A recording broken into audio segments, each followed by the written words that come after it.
that seems to be working okay. So I won't repeat what I've already said. I'll try to move into the first slide. And I think one of the things that really strikes anybody who works for KGS is the long record of service that we have. The first geological survey of Kentucky was in 1838 and 1839 by William Williams Mather, who was a descendant of the Puritan minister Cotton Mather. So there was some very deep historical ties there. In 1854, David Dale Owen, who was one of the great early American geologists, became the first state geologist of Kentucky. KGS has been part of UK since 1948. A lot of times people say, oh, you're affiliated with UK, or you're on the campus of UK. And we say, no, we're part of UK. We are UK. And then the 13th Geological Survey began in 2016 when I started. I think what really makes that amazing, though, is when you put that in context.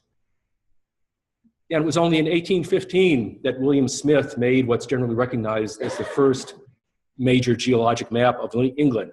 Some of you may be familiar with the map, or the book, The Map That Changed the World, by Simon Winchester. So it was only in 1815 that the concept of a geological map was really solidified and published. And in 1830 to 1833, Charles Lyell published in 3 volumes his book, Principles of Geology, which I think most people would say is the cornerstone of geology as modern science. So 1833, the last volume of that came out. In 1838, we had people doing a geological survey of Kentucky. And you have to figure it probably took at least a year for a copy of the book to get from England to the United States, because you couldn't order on Amazon Prime then. Or maybe you could, and maybe it said, like, if you click within the next 6 hours, your book will be delivered within a year. So maybe it was a crude version of that. But that's pretty amazing when you look at the roots of geological surveys in Kentucky and how far back they go and how close they were to really the roots of geology as a modern science. And it's been a tradition of practical geoscience. I think the apparel has changed, and certainly styles of facial hair have changed over the years, although sometimes I think they just circle back and repeat themselves every 30 or 50 years or so. We generally don't wear knee-high leather boots around the office anymore. And we deal with a lot of different technologies. We use things like electron microscopes and seismometers, and we'll talk about some really neat innovations in things like cloud computing, and we have gas chromatographs and all sorts of instruments that people back then couldn't even begin to envision. The other thing is we've talked about practical science. What's the economic value? Because you can always make this argument that science is good and it's good to know more, and the more we know, the better off we are. But a number of people have actually tried to start putting dollar values on the kind of work that we do at KGS and other geological surveys. And you can start asking questions about, well, how do you measure the value of it? Do you measure it? And economists will talk about things like contingent valuations and what would a person pay for this? And you keep asking them, well, would you pay $10 for this map? If they say yes, and say, well, how about $20? And it reminds you of somebody selling something out of his car trunk or something, trying to barter with them for a geological map. But then you can ask more serious questions and say, well, if you wanted to fully replace this map, say in private industry, if you were a consultant and we didn't have the geological maps that KGS now gives away for free, how much would it cost you to replace that map? And there was a study actually conducted by some of our colleagues at the Illinois Geological Survey of the Kentucky mapping program, and they came up with an average replacement value for a single KGS quadrangle map of about $43,000. And then you can say, well, okay, maybe we don't want the whole gold-plated deluxe Cadillac version. Maybe we want the minimal amount we could get by. What would that cost you to replace it? And that was more like $28,000. So that's still a lot of money for a single map. And then they assumed, well, KGS up to 2000 had sold about 81,000 copies of the maps.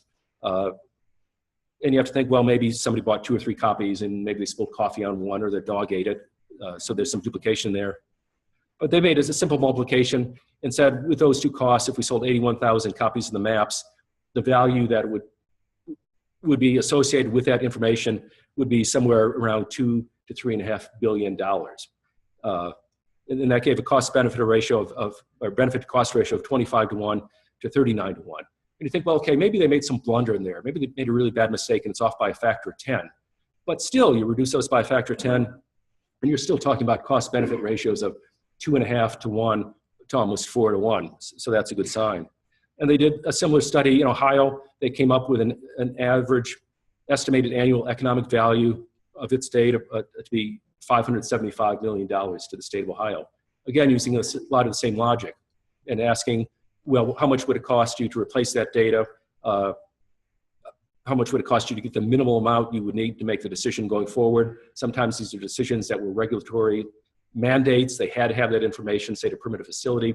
Sometimes there were things that weren't legally required, but were considered essential to do acceptable levels of engineering. And then the other big question looming is, well, what's the risk? You could always say, okay, we'll go ahead. Maybe we don't have that good data that KGS or other state surveys provided us. We'll just go ahead and do the project anyway. So the question is, how do you factor in the risk that you take when you go ahead without adequate data? And that's really hard to measure. And just recently, this spring, just back in April, the Indiana Geological Survey did a similar study, and they estimated their annual value to be about $110 million. Their staff is a little bit smaller than ours, but the benefit cost ratio there came out to be about 39-1. So it's not too hard to say, even if you argue with assumptions and say, well, maybe they're too generous, even if you look at the most conservative of those assumptions and scale them back, it's pretty clear that the kind of information we produce is of vital benefit to the state. If you're going to build a road, if you're going to build a factory, if you want to avoid hazards, if you want to do a lot of things, if you want to understand the movements of contaminant in groundwater, if you want to understand what the effects of an earthquake might be in Western Kentucky, you need to understand the geology, and that's the kind of information that these maps and studies provide. So I talked a little bit about transformative strategies, and one of the things that motivated us there is that the last three state geologists and state surveys had really major transformative strategies. And I think maybe one of the most astounding ones was the 10th survey under Wallace Hagan, and they undertook about a 20-year collaborative program with the U.S. Geological Survey. And I'm sure all of you who are geologists here know about this. I was in graduate school at the University of Cincinnati when this was just being completed, and to us that was just astonishing when we heard this news of what Kentucky had just completed in 1982. They mapped the entire state. We're still, I think with the exception of Rhode Island, is that right? Rhode Island's the only one of the smaller states. We are the only major state to have complete, detailed, modern geological map coverage. And that constitutes 707 detailed quadrangle maps that took about 661 person-years of effort. And the mapping was done between 1960 and 1978, and then there was a lag when the last few maps were published. So the last one was published in 1982. And of course, all those results are now available digitally, free through our internet map service.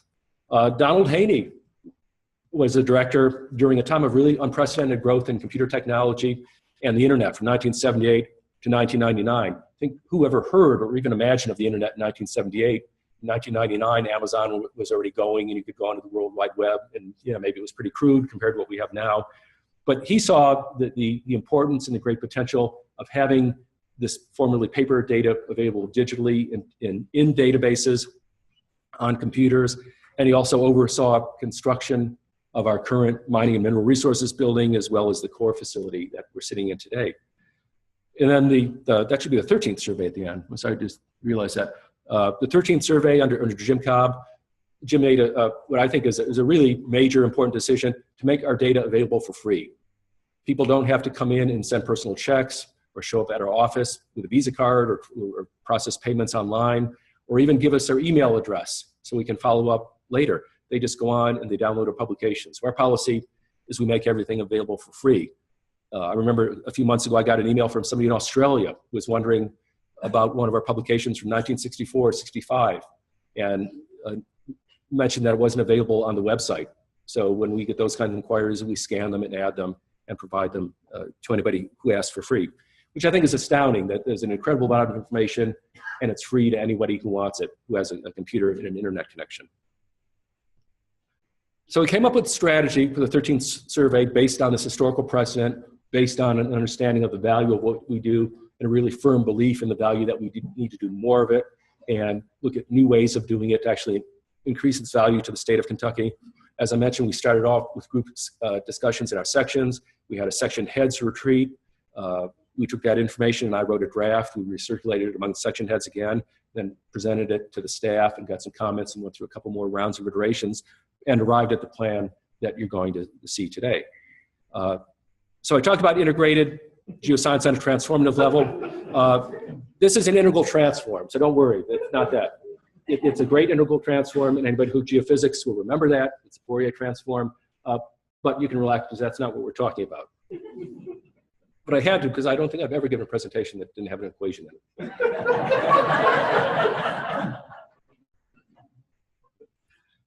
So our basic strategy is to become a leader in integrated research on Earth-related topics. And we're going to do that by conceiving problems and drawing upon data and applying tools that, as I said before, not only cross traditional geologic disciplinary boundaries, like saying this is not a petroleum problem, or this is not a groundwater problem, or this is not a geohazards problem, it's an all of the above problem, but we're going to go beyond geology. We're going to reach out to our colleagues, and you'll hear some presentations later today in medicine and nursing and public health. We're talking to people in the Computational Sciences Center. We had an amazing conversation, about 7 or 8 of us, a web conversation with some people from Google, some of the Google Earth engineers yesterday about cloud computing solutions. We're doing research with people in the Agricultural College, talking to people in engineering. So we're going to make a conscious effort to reach out beyond the traditional limits and boundaries of geology to work with our colleagues in other fields and do research that's truly integrative. So some of this information already exists. We have a lot of databases, and that was one of the things that attracted me to this job. When I looked at the wealth of information we have ready to be used, but it's in different databases, maybe in different formats, and the geological maps are in a different format than the airborne laser scanner data, and that's in a different format than the petroleum well logs, and that's in a different format from our outcrop photo library. So some of it already exists, but it's in different databases. Other pieces will come from us, to us from our colleagues in other fields, things we may not even conceive of as geoscientists, or areas like biostatistics, where we have incredible experts on campus, but in a lot of cases we didn't talk to each other that much. We would do statistics as geologists, and our history goes back to things like ore reserves and reservoir calculation, but we have this whole pool of statistical experts who are used to dealing with epidemiology and human health issues. So we'll learn a lot from our colleagues on campus. And some of the things, and I think this is what makes it fun and the grand challenge, is some of it we're going to have to invent. We're going to have to find new ways to link databases together. We're going to have to do things like pursue relationships with Google and their engineers and the amazing things that they can do in terms of things like machine learning and automation of processes and data storage and retrieval. And we're actually having conversations now. I was thinking back to the first computer I ever had. I think it was like a 32K Apple II. Yesterday we were talking about petabytes. We're talking about 40 gigabyte switches coming into the mines and mineral building, and petabytes of data and petaflops per second calculations. So that's an amazing change. And that's what excites me, is going into this new unknown territory and saying, how can we use that to solve practical geological problems? And then finally, the bottom line is always, we're a practical organization. We're going to focus on issues that are relevant to the state, to economic prosperity, to environmental quality, and all in all, the kinds of things that make Kentucky a really attractive and great place to live and do business. Because I think part of the big equation is, yeah, we need jobs, but we also have to have people look in Kentucky and say, yeah, that's a place I want to live. And it's particularly relevant to me because I had an offer to come here to Kentucky, and I had what I thought was the world's greatest job in Houston. And Houston may not have a reputation as being a pretty city, but it's an amazing city. It's the most diverse city in the country. Anything you want was there. It was an unbelievable place to be a geologist. You could walk into a room and you were just overwhelmed with the amount of geological knowledge. So I spent a lot of time looking at Lexington and saying, is this a place I want to come? And I said, yeah, it is. And I think this is what we have to keep doing, is making Kentucky and Lexington in UK the kind of place that people want to come to. People that could go anywhere in the world, could bring their company any place, could accept a university job any place. We want them coming here to Kentucky and to Lexington in particular. So how do we accomplish all this? I think the first thing is to ask ourselves what we want to become as an organization. And we'll talk about the vision and mission statements that articulate those answers.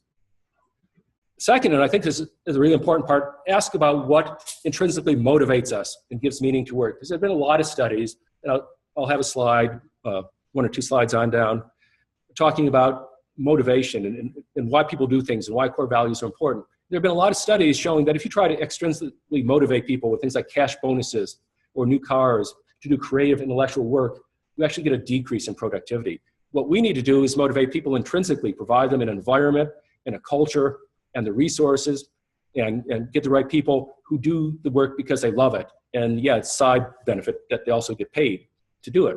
So we want to have people doing this because I think it's the most amazing thing they could possibly do. And the question is, how do you create a culture where that thrives and you attract people and people say, yeah, that's the kind of place I want to go to work. And then you actually have to come to the nitty-gritty of saying, how are we going to accomplish that? And those are the 16 points that Dr. Caputo alluded to a little bit earlier, and we'll run through those quickly. So we have 16 strategic action plans. We've actually started working on most of them to one degree or another. And I like them because they're ambitious, They make you a little bit uncomfortable, but I think you always have to be a little bit uncomfortable. If you get too relaxed, too comfortable with where you are, you're never going to move forward. It's always good to have a little bit of comfort. I always used to tell people one of the things I liked about doing international consulting is on a good day, it was like the perfect mixture of fear and exhilaration. And it could wear you out, so you have to know how to take a break and how to relax.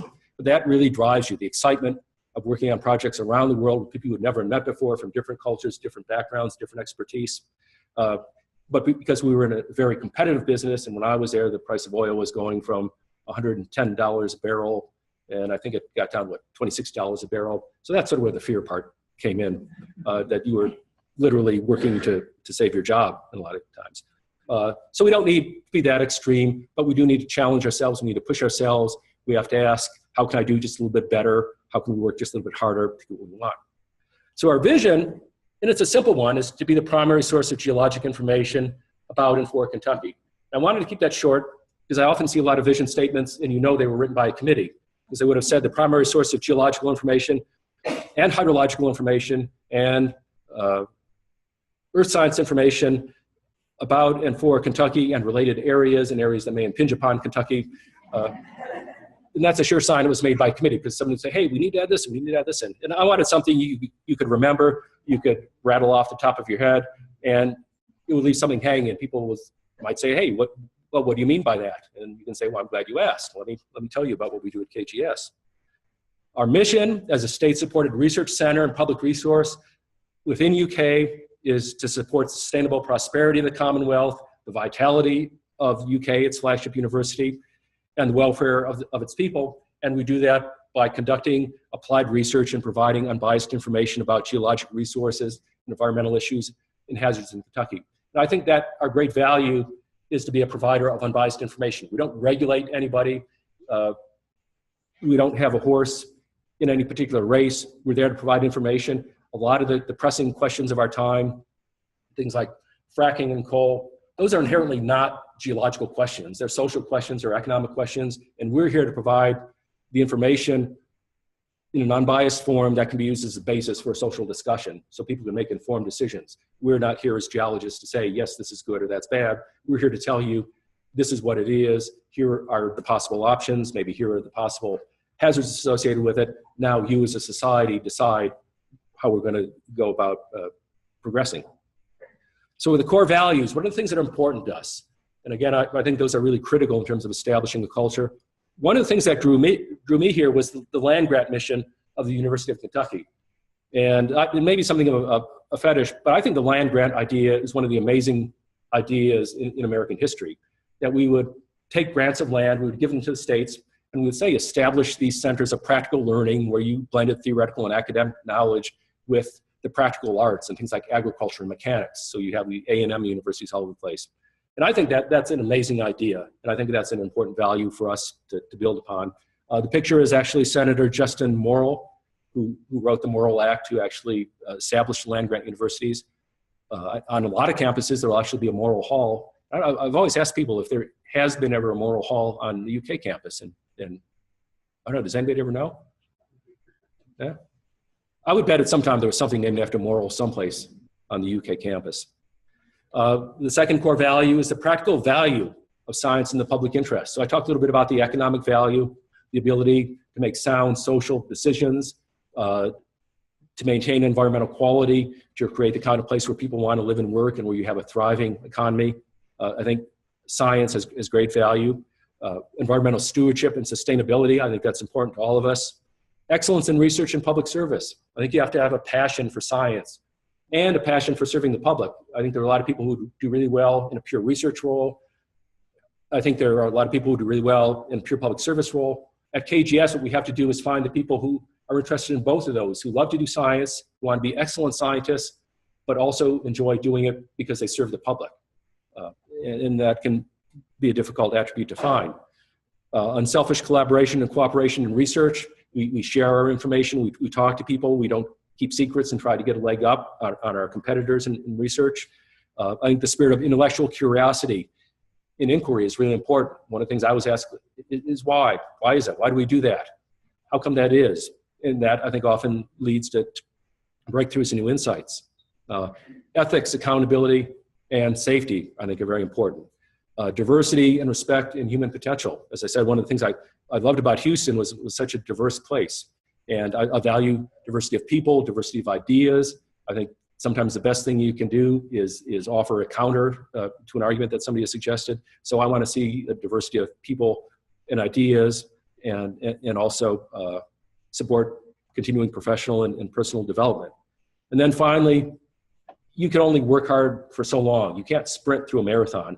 So I think we have to have an environment where there's a holistic and productivity-oriented approach to family work-life balance, and allowing things like flex time, when you realize that if people are happier, if people enjoy their work, they're going to be much more productive in the long run than if you're cracking the whip and saying, no, you must be here at exactly 8:01 and leave at no sooner than 4:59 in the evenings. So why are core values important? Because culture is important. There's a lot of talk about culture being more important than strategy. There's a quote that I tried to follow up. It was attributed to Peter Drucker, who's a famous management author, where he is said to have said that culture eats strategy for lunch. It turns out he never said that. So like Abe Lincoln said, you can't believe everything you see on the internet. But culture is important, and it doesn't matter what strategy you come up with if it doesn't fit with the culture you have. So it's a matter of coming up with a strategy that builds upon the culture you have and reshaping your culture to be able to achieve that strategy in a supportive way. And I talked a little bit before about intrinsic and extrinsic motivation. One, we're in a public university in a state that's not the wealthiest of all states, so we can't offer people millions of dollars to be geologists. And that's pretty easy. So we can't offer big cash bonuses or cars, but what we can offer them is satisfaction. We can offer them the reward of doing good science in the public interest. We can offer them the reward of going home every night and being able to spend time with their families and saying, hey, I did some really neat stuff today. I actually helped the state of Kentucky. So we want to create that kind of organization where it's a research and service organization, a culture that increases productivity and innovation. It's going to help us to attract and retain the best scientists we can get. People who go anywhere and say, yeah, I want to come to UK and I want to work at KGS.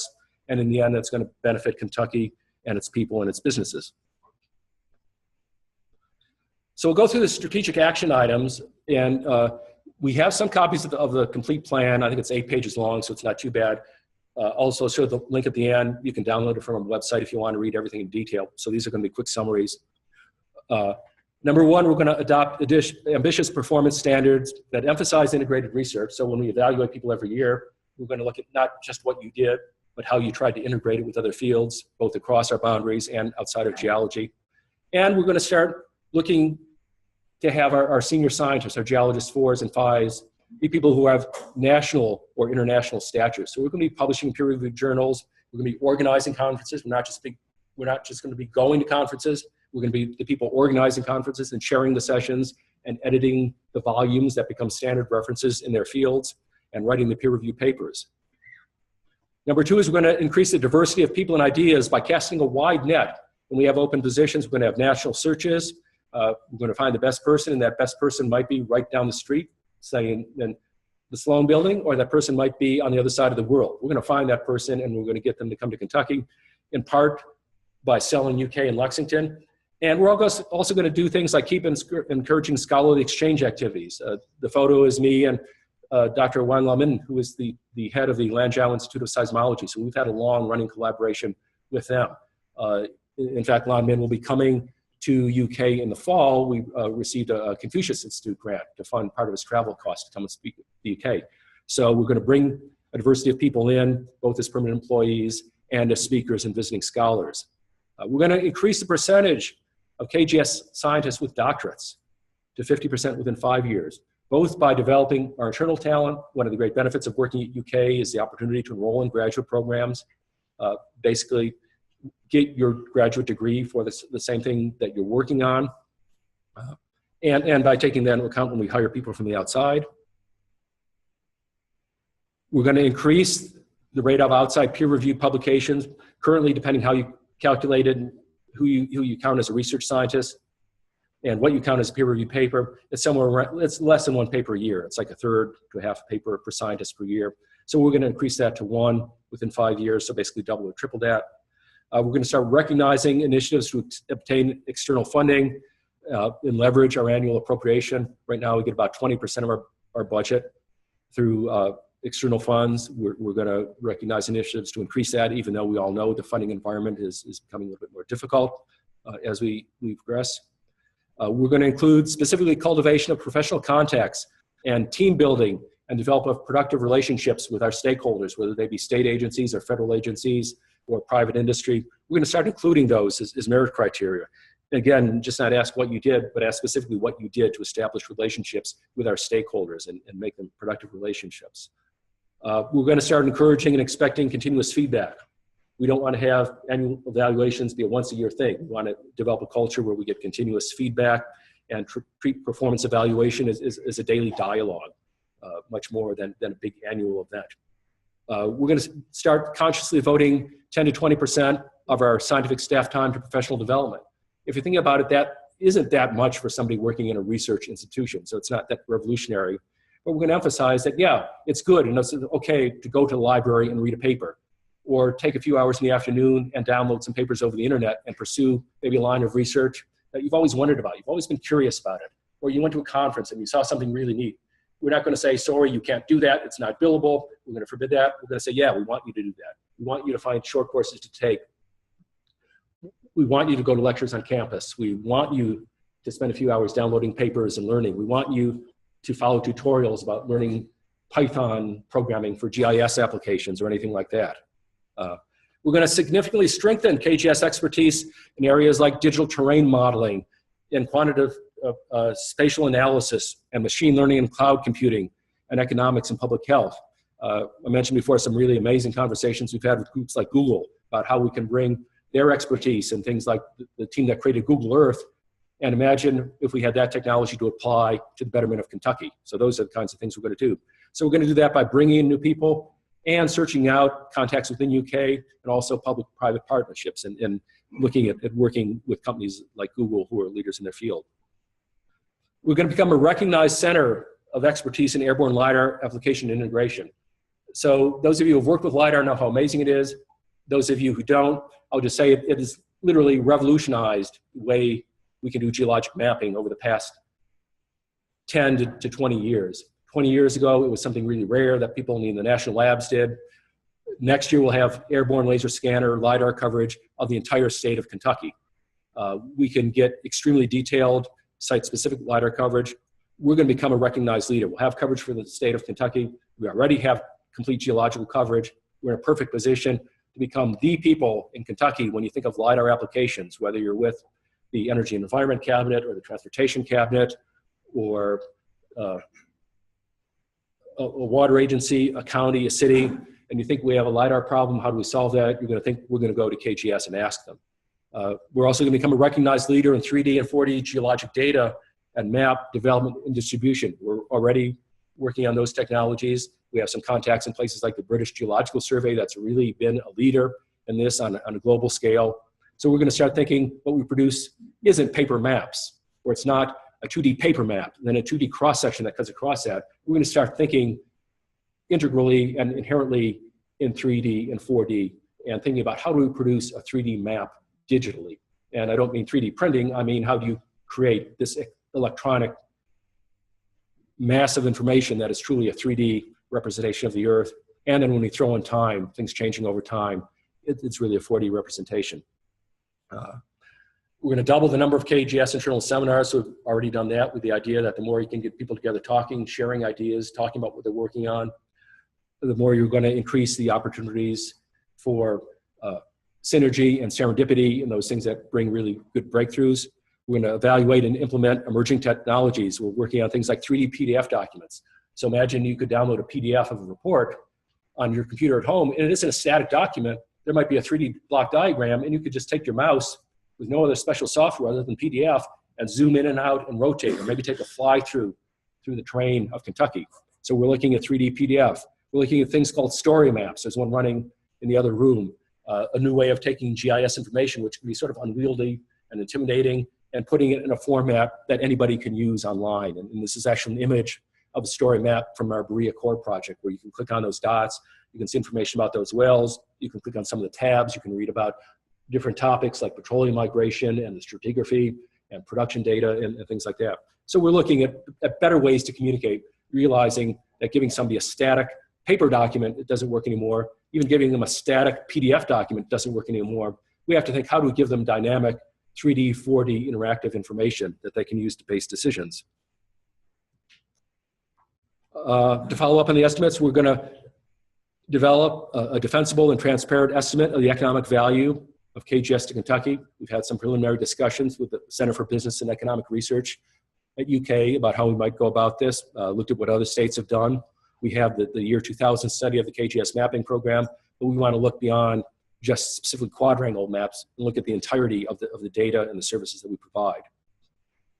We've developed a flex time option to help retain and attract and reward top performers and allow work-life balance with a very practical end objective of increasing productivity. If you have happier, more satisfied employees, they're going to do a better job for you. And then finally, and we started doing this again, is we're renovating the locker facilities in mining and mineral resources building, because we want to encourage pedestrian and bicycle commuting and wellness, and also support the UK goal of reducing carbon emissions by 25%. And in fact, this is a screenshot, and as of this morning, KGS is leading the Lexington Bike to Work Challenge for bicycle miles. Under Bethany's leadership. And we're going to spare no resource. If we have to buy like imported Italian carbon frame bikes with aero wheels for the team to make sure, we lost out to Stella's Deli. Yeah, so we are never going to lose to Stella's Deli again. We're going to spare no expense in making sure that we dominate our class, our size group within the Lexington Bicycle Challenge. And then finally, as I said, you can look up the plan. It's on our website. If you go to the About KGS in the upper left-hand corner, you see this mega menu. I just learned that's what this is called, a mega menu. And there's actually one for the mission statement on top, and the one right below it, that's in bright blue, is the strategic plan. So you're welcome to either grab a copy while you're here or look it up online and download your own copy. And that's all I have to say about it. If you have any questions for a few minutes, I'd be happy to try to entertain those. Thank you.